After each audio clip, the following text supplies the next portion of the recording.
একটা কথা বিভিন্ন প্রেক্ষাপটে বলা, এটা একটা ব্যাপক প্রতিক্রিয়া হয়েছে। তো কাজে আমরা যেহেতু ছাত্র জনতার গণ অভ্যুত্থানের পর আমরা যেহেতু মনে করছি যে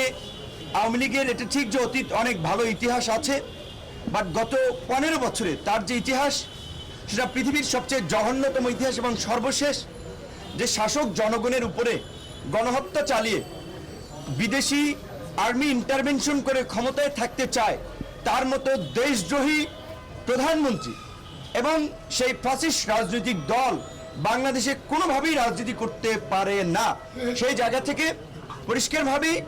আওয়ামী লীগকে নিষিদ্ধের দাবিতে এবং প্রধানমন্ত্রীকে দেশে ফিরিয়ে এনে বিচারের মুখোমুখি করার দাবিতে সমগ্র দেশবাসী আন্দোলন করছে, প্রতিবাদ করছে। কাজেই সেই সময় যদি সরকারের পক্ষ থেকে, যেই সরকার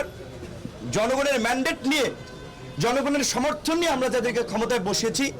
তারা যদি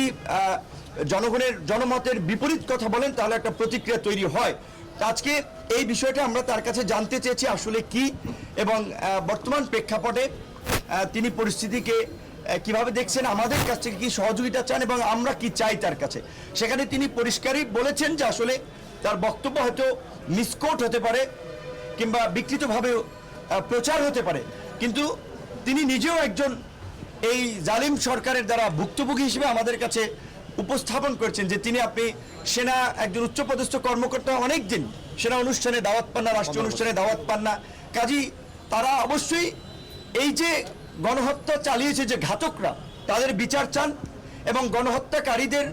দৃষ্টান্তমূলক শাস্তির মাধ্যমে বাংলাদেশে যেন